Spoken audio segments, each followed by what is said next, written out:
¿Qué pasaría si pudiera perseguir la luz y finalmente consiguiera adelantarla? Esa pregunta se la hizo un joven de 17 años en su último año de secundaria.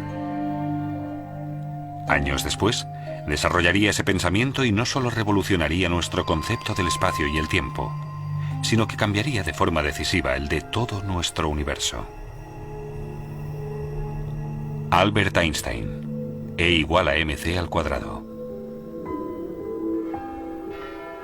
Albert Einstein nació el 14 de marzo de 1879 en Ulm, Alemania. Un año después, su familia se trasladó a Múnich, donde su padre estableció un pequeño taller electrotécnico.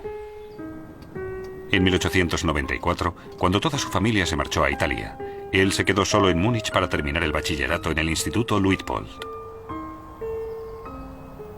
Pero no tardó en dejar las clases y reunirse con su familia. En 1895, Einstein retomó sus estudios en Suiza. 3 años después terminó la carrera de física en la Escuela Politécnica Federal de Zúrich.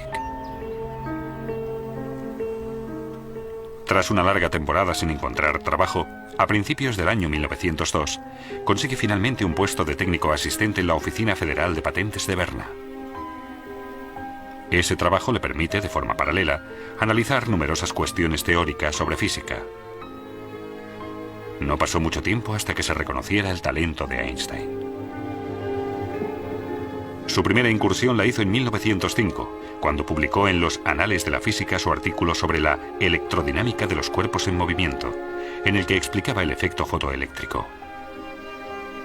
Por esa teoría cuántica recibió en el año 1921 el Premio Nobel de Física. En ese mismo artículo formuló su teoría de la relatividad especial. Esa teoría nació con los análisis que había realizado Einstein sobre la velocidad de la luz. Su planteamiento era muy sencillo. Si nos fuera posible movernos a la velocidad de la luz, podríamos viajar de forma paralela a una onda luminosa, de forma que la luz estaría permanentemente a nuestro lado y la veríamos en reposo. Por tanto, se pueden hacer afirmaciones sobre el movimiento de un cuerpo, si dicho movimiento se observa desde una posición concreta. Todos conocemos ejemplos de ello. ¿Quién se mueve? ¿Nosotros? ¿O el tren en dirección contraria?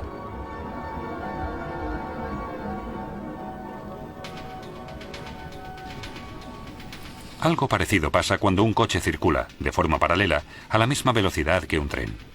Desde el tren, el coche parece estar parado. Según la posición, se percibe bien el movimiento o no.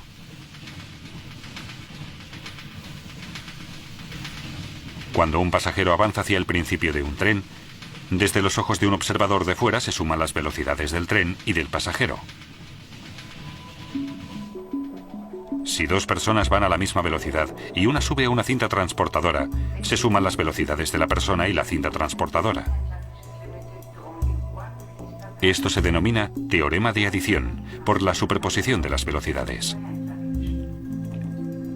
Aunque esta explicación nos pueda parecer coherente, presenta un problema con respecto a la velocidad de la luz. La luz tiene siempre la misma velocidad, 300.000 kilómetros por segundo. No se le puede ni sumar ni restar nada, independientemente del lugar de donde proceda la luz. La prueba de esta constante de la velocidad de la luz la lograron en 1887 los físicos Albert Michelson y Edgar Morley. Mostraron con un experimento práctico que la luz siempre tiene la misma velocidad. Esto llevó a Einstein a pensar que la velocidad de la luz no podía variar independientemente del observador o del punto desde el que se observara.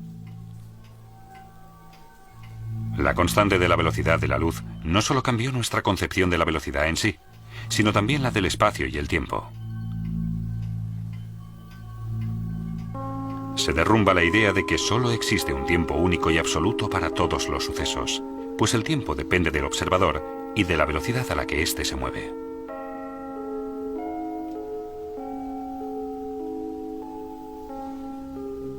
Una explicación de la teoría es la del reloj de luz. Un reloj de luz consta de 2 espejos situados uno enfrente del otro. Una partícula de luz, denominada fotón, se mueve de un espejo al otro a la velocidad de la luz.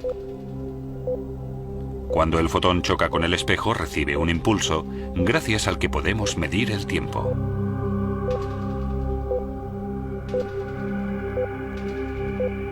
Pero si movemos uno de los relojes de luz a velocidad constante, el fotón, a los ojos de un observador estático, deberá recorrer una diagonal para chocar con el espejo contrario.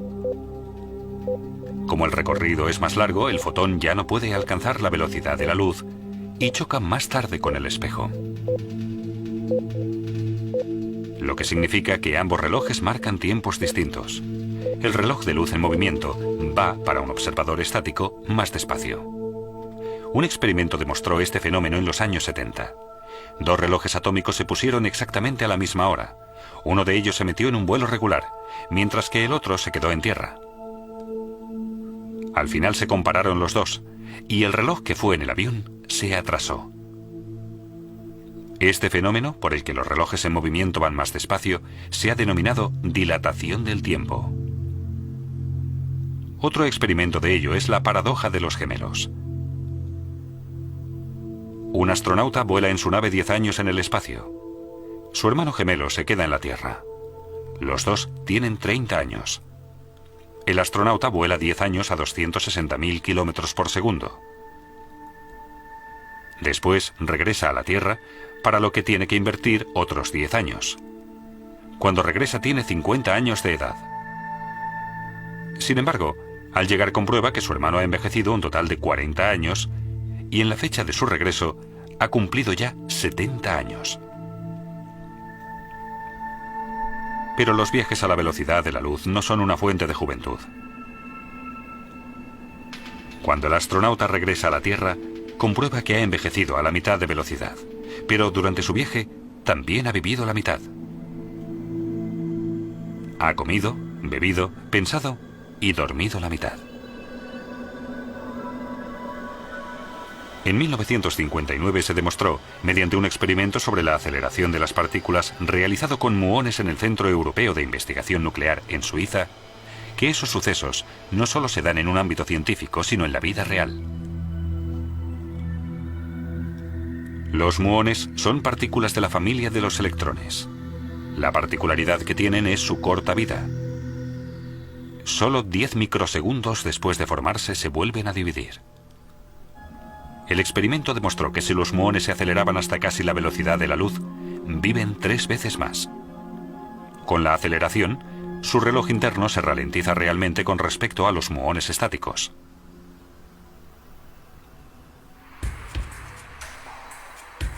Los cambios en el tiempo influyen también en la longitud de los cuerpos. Las longitudes en movimiento son más cortas. ¿Una prueba?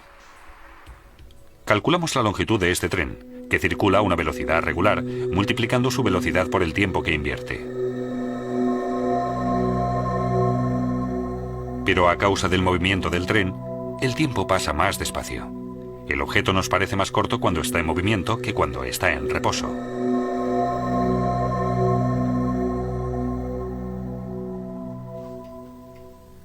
Mediante su teoría de la relatividad especial, Albert Einstein estableció un nuevo concepto del espacio y el tiempo, en el que demuestra que ambas dimensiones, consideradas hasta entonces independientes la una de la otra, son dependientes en realidad. Einstein hizo otras asociaciones de propiedades físicas, como que la masa varía dependiendo de si se mueve o no con respecto al observador. Las masas en movimiento resultan más pesadas y poseen, por tanto, más energía cinética. La equivalencia entre la masa y la energía es la fórmula más famosa del mundo, E igual a mc². Como el cuadrado de la velocidad es un valor muy elevado en la fórmula, incluso una masa pequeña, si se mueve a la suficiente velocidad, puede tener una energía peligrosa. Este hecho fue de una enorme importancia para la física del núcleo atómico. Despejó el camino hacia la obtención de energía atómica, pero también para la creación de la bomba atómica.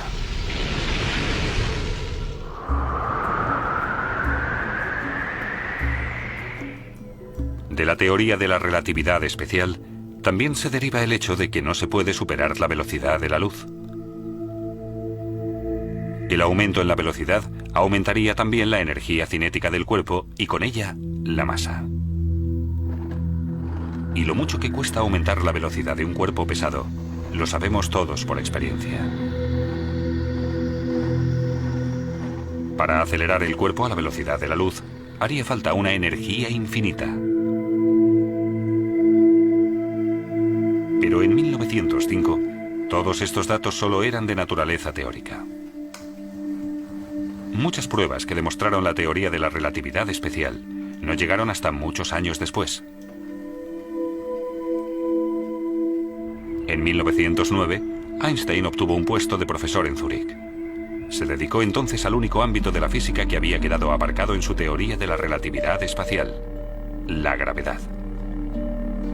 En 1913, el físico alemán Max Planck viajó a Zúrich y le ofreció el puesto de director del Instituto de Física Kaiser Wilhelm en Berlín. Einstein no lo dudó un segundo, pues en aquella época Berlín era la meca de la física. En agosto de 1914 estalla la Primera Guerra Mundial que transformará el mundo por completo. Durante la guerra, Einstein siguió trabajando tenazmente con el fin de encontrar una solución definitiva al problema de la gravedad.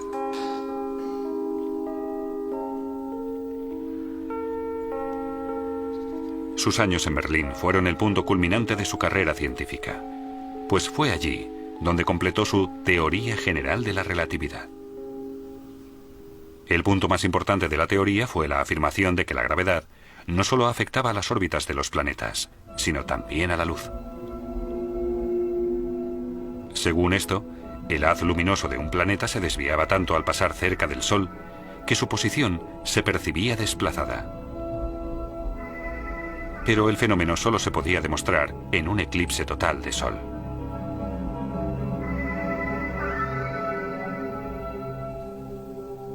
En noviembre de 1915, Einstein calculó que el ángulo de curvatura del haz luminoso de una estrella al pasar cerca del Sol era de 0,3 grados. En primavera de 1919, una expedición científica inglesa partió al Atlántico Sur para fotografiar un eclipse de Sol.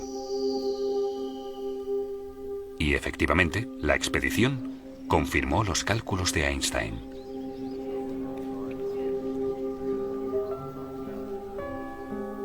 Cuando se publicó su acierto, se hizo mundialmente famoso de la noche al día. Se convirtió en la primera superestrella de la ciencia. Pero Einstein no estaba satisfecho. Después del éxito de su teoría de la relatividad, se propuso la búsqueda de una teoría de campo unificada, una fórmula universal para todos los fenómenos físicos.